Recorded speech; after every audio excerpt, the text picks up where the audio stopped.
Halo, selamat pagi. Lama tak jumpa ya. Pada kesempatan kali ini saya akan berbagi informasi tentang flu burung ya. Karena saya dengar kemarin di Solo ada yang kena sampai 200.000 ekor mati. Ya mungkin matinya sudah di akhir ya, atau bahkan mungkin ada sebagian dibuang. Saya nggak tahu karena jumlahnya 200.000 ekor yang saya dengar ya. Bisa dikoreksi teman-teman.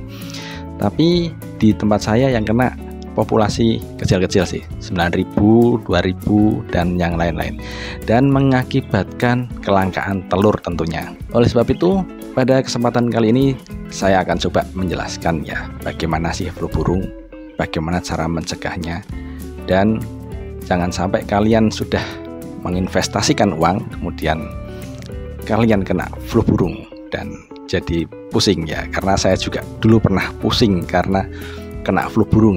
Oh ya, dan jangan sampai kalian sudah melihat video ini terus kalian ngeyel ya, menganggap bahwa flu burung itu nggak penting ya, karena bisa saja orang yang ngeyel itu belum merasakannya ya. Karena saya pernah bilang sama teman saya, bro, kalau mau melihara ternak jangan di dekat tempat pemotongan, karena orang tuanya kan jualan ayam potong ya. Nggak mau, dia bikin ternak ayam kampung petelur, nggak sampai 3 bulan habis ayamnya, karena nggak mau dibilangin. Saya udah bilang jangan, eman-eman sayang nanti uangnya habis.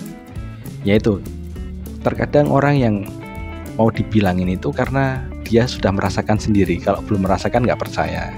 Kita bahas lebih lanjut mengenai flu burung. Kita harus tahu ya flu burung itu kayak apa sih. Nah ini dia fotonya. Nah, ini foto flu burung ini nggak bisa dilihat dengan mata telanjang, bahkan pakai mikroskop biasa nggak bisa. Ini harusnya pakai mikroskop elektron ya. Kenapa kita harus tahu ya? Jadi nanti kita akan tahu bagaimana cara mengatasinya kalau kita tahu bentuknya seperti apa. Di sini ada, baca coba, lipid bilayer. Itu lipid bilayer itu lapisan luar ya, dinding sel virus itu mengandung lemak. Karena dinding sel itu mengandung lemak, maka kita bisa menyerang lemaknya itu dengan cara dikasih sabun ya. Kalau misalnya virusnya itu belum masuk menyerang tubuh, itu kalau di luar di peralatan peternakan kita cuci pakai rinso, itu sudah pasti mati. Selain pakai sabun atau pakai rinso, deterjen, itu kita juga bisa menggunakan cahaya ultraviolet. Makanya ada perusahaan air minum itu menggunakan sinar UV. Itu fungsinya untuk mematikan virus dengan cara membakar ini ya, dinding selnya. Dinding sel itu dibakar biar nanti virusnya mati pakai ultraviolet. Kaitannya dengan sinar UV, kita bisa memanfaatkan sinar matahari. Jadi kalau kita dapat wadah telur dari bakul telur, kita jemur dulu sebelum dimasukkan ke gudang ya, atau bahkan parahnya dimasukkan ke kandang, jangan ya. Tapi untuk meminimalisir kita jemur dulu untuk mematikan virus, karena sinar matahari itu mengandung sinar UV. Mungkin kalian ada yang bertanya, kalau namanya flu burung berarti nggak menyerang ayam ya bang ya, karena ayam kan unggas bukan burung.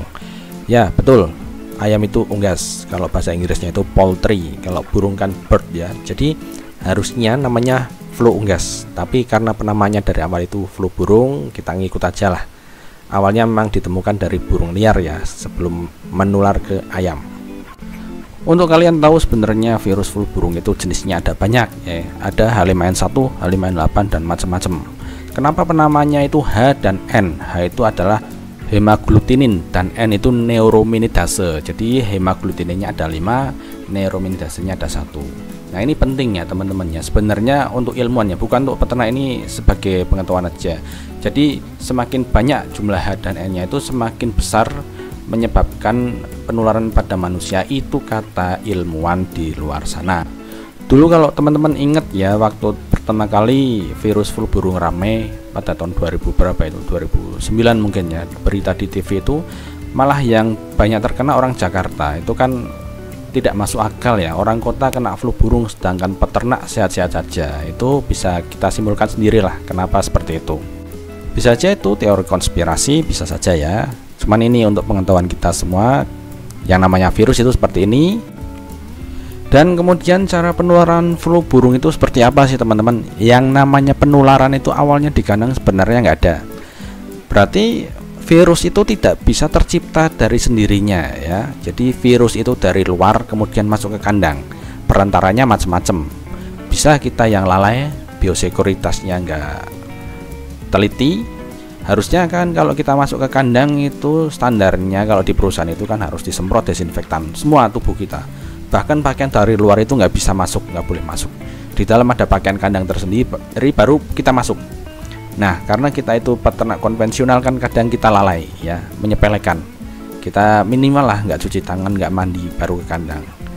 Nah, kemudian bisa saja lewat udara. Nah, ini ya, yang namanya virus itu kan seperti barang gaib ya teman-teman ya. Tiba-tiba muncul dari udara. Itu yang namanya wabah ya.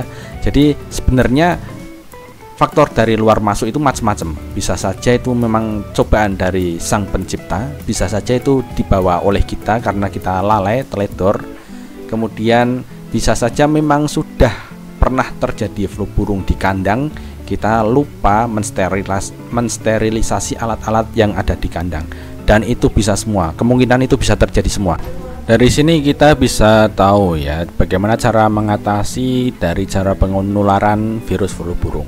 Misalnya gini, karena virus itu datangnya dari luar baru ke kandang kita, lantas kita harus gimana? Kita harus menerapkan program penyemprotan seminggu sekali misalnya. Kalau itu nggak ada wabah ya teman-teman ya, misalnya kalian dengar di tetangga kalian ada yang terkena flu burung, kita tingkatkan intensitas penyiramannya 3 hari sekali, kalau nggak setiap hari disiram. Bukan disiram, disemprot maksudnya ya, disemprot pakai itu air dicampur dengan deterjen. Nah, itu langkah-langkah pertama. Kemudian langkah kedua, karena virus flu burung itu menular dari tempat yang lain, alangkah lebih baiknya kalau kita membuat kandang itu yang jauh dari pemukiman, misalnya di tengah kebun, di pinggir sawah, kemudian di tempat-tempat yang sepi, jauh dari pemukiman ya. Jangan sampai kita tahu flu burung itu menular dari unggas lain atau dari angin, dari lingkungan yang notabene ada virusnya, lingkungan misalnya di dekat pasar, dekat tempat penyembelihan ternak. Itu ya kita jauhi tempat itu kalau mau bikin usaha. Kemudian dampaknya gimana sih setelah flu burung itu menyerang kandang atau menyerang ternak kita? Kalau menyerang ternak puyuh itu cepat ya teman-teman ya. Jadi kalau misalnya ini burung puyuh kita terserang flu burung, itu biasanya ditandai ya. Tanda awal itu nafsu makan berkurang, produksi telur menurun, kemudian terlihat lesu, lentruk apa ya namanya ya, burung puyuhnya itu kayak ngantuk itu loh teman-teman ya, kayak ngantuk. Nah, itu bisa jadi ada tanda-tanda flu burung. Kemudian yang paling nyata terlihat itu kematiannya banyak dalam satu hari. Misalnya populasi 1000 ekor, dalam satu hari mati 10, besok mati 20, besok mati 50. Nah, itu pasti flu burung. Tapi sebelum itu kan pasti ada masa burung terinfeksi tapi belum mati. Itu jaraknya sekitar 0 sampai 7 hari. Paling lama 7 hari sebelum ada kematian itu ya 7 hari. Cepat-cepatnya 2 hari. Karena burung puyuh itu termasuk burung yang paling rawan terkena flu burung ya dibandingkan unggas ternak yang lain. Misalnya bebek. Bebek itu paling kuat. Jadi kalau di tempat kalian ada ternak bebek yang terkena flu burung dan kematiannya tinggi, itu pasti wabah yang sangat serius, itu bisa menular kemana-mana. Tapi kalau burung puyuh ya terkena flu burung itu belum tentu bebek di lingkungan itu mati. Tapi kalau bebek di lingkungan mati, kemungkinan besar burung puyuh yang dekat dengan kandang bebek itu pasti mati juga, karena virusnya yang ada di bebek itu lebih ganas ya. Kalau misalnya menyebabkan bebek mati, berarti burung puyuh itu nggak kuat menahan virus itu. Lantas bagaimana kalau kita sudah tahu dampak-dampak yang ada jika ternak puyuh kita itu terkena flu burung? Awalnya gini teman-teman ya, karena infeksi awal itu menyebabkan nafsu makan sama produksi telur. Jadi kalau teman-teman lihat ternaknya itu nafsu makannya menurun dan produksi telurnya menurun, kemudian banyak yang ngantuk, langsung saja teman-teman beranggapan itu kena flu burung. Jadi semprot sebelum terjadi kematian, semprot harus di intens ya, harus sering, 1 hari 1 kali misalnya, kalau enggak 2 kali, pagi sore semprot pakai air, kasih deterjen, kasih rinso, nggak usah kasih yang lain ya. Kalau misalnya dengan penyemprotan itu nanti ada perkembangan sambil diberi vitamin, yaitu pasti nanti akan sembuh. Karena saya tekankan sekali lagi ya teman-teman ya, yang namanya virus itu tidak bisa disembuhkan dengan obat. Yang bisa menyembuhkan adalah antibodi dari ternak tersebut. Kemudian kalau ternak kalian sakit, ternak unggas atau ternak lain itu jangan dikasih minum air gula ya, gula merah, gula putih, atau tetes tebu, jangan. Karena kandungan energinya tinggi, kandungan gulanya tinggi. Kandungan gula tinggi itu bisa menyebabkan radang di saluran pencernaan dan radang di sel. Ya, nanti kalau dikasih gula, pengobatannya akan terhambat. Ingat ya teman-teman ya, gula itu penyebab radang. Jadi jangan dikasih gula kalau misalnya sakit. Ayam sehat, puyuh sehat dikasih gula nggak apa-apa, tapi kalau sakit jangan. Lantas kalau misalnya sudah terlanjur menyerang dan terjadi kematian gimana bang? Biasanya kalau terjadi kematian yaitu harus dipanggil tukang sembelih ya. Harus pakai pisau menyembuhkannya, nggak bisa disembuhkan pakai obat.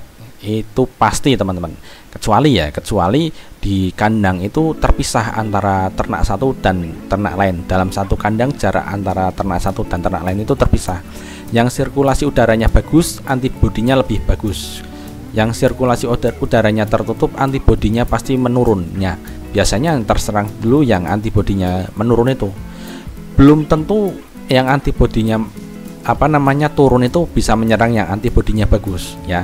Tapi kalau di satu vlog ya, di satu tempat yang sirkulasi udaranya tidak lancar, kemudian ada yang terserang, itu disembelih di situ. Tapi kalau beda tempat, yang satu sehat belum tentu tertular. Sekarang kita masuk ke kesimpulan. Kesimpulannya bagaimana? Kesimpulannya itu flu burung sangat berbahaya. Berbahaya bagi ternak, juga berbahaya bagi pelaku usaha atau bosnya, pemilik burung atau pemilik unggasnya. Karena nggak cuman burung yang mati, tapi bosnya atau pemiliknya juga bisa pusing, apalagi kalau masih mempunyai cicilan. Karena kita tahu flu burung itu sangat berbahaya, makanya sebelum kita buat peternakan kita harus mikir, kita harus tahu resiko yang akan terjadi.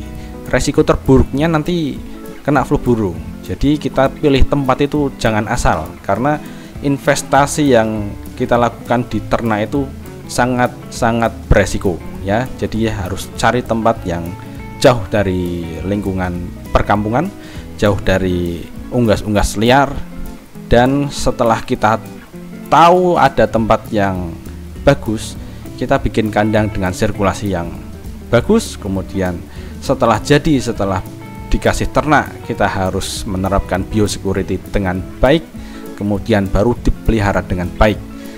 Masalah nanti kalau misalnya sudah kena ya, kita akan sudah berusaha dengan semaksimal mungkin. Bisa jadi itu memang ujian. Kemudian yang paling penting yang lain adalah jangan mudah tergiur dengan keuntungan yang dijanjikan. Apalagi kalian melihat tutorial di YouTube, peternakan puyuh bagus, untungnya besar ya. Nggak tahu kalian resikonya sangat besar juga. Belum tentu orang yang melakukan peternakan kemudian ngasih kalian tutorial itu uangnya banyak. Belum tentu ya teman-teman ya. Banyak yang sudah membuktikan, banyak yang gulung tikar ya. Jadi jangan sampai termakan rayuan-rayuan tutorial di YouTube ya. Bahwa ternak puyuh itu memang menguntungkan memang, tapi resikonya sangat besar. Makanya hati-hati. Kemudian saya akan memberikan tips lain, yaitu gunakan uang halal ya. Karena bagaimanapun juga kita berbisnis dengan nyawa. Kita berbisnis di bidang peternakan itu kita memelihara nyawa. Yang nyawa itu adalah hak prerogatifnya Gusti Allah ya. Nanti kalau misalnya kalian menggunakan uang korupsi, menggunakan uang yang tidak halal, bisa saja kalian kena imbasnya. Dan yang terakhir saya akan memberikan masukan dan pendapat untuk kalian teman-teman ya. Apa sih bedanya peternak dengan modal besar dengan peternak dengan modal kecil? Kalau peternak dengan modal besar itu mereka bisa mencoba berulang kali, gagal coba lagi, gagal coba lagi, gagal coba lagi sampai mereka berhasil. Tapi kalau peternak dengan modal kecil, sekalinya gagal itu kemungkinan bangkitnya itu susah. Makanya jangan sampai gagal. Caranya bagaimana? Pelajari. Kalau misalnya punya uang sedikit atau modalnya tidak cukup, Kalau misalnya tidak punya tempat yang memadai, jangan bikin ternak puyuh dulu. Kita bisa usaha di tempat yang lain, berjualan atau lain-lain yang resikonya sangat ringan ya. Jangan dipaksakan. Mungkin sekian dari saya, terima kasih, semoga ilmunya bermanfaat. Assalamualaikum.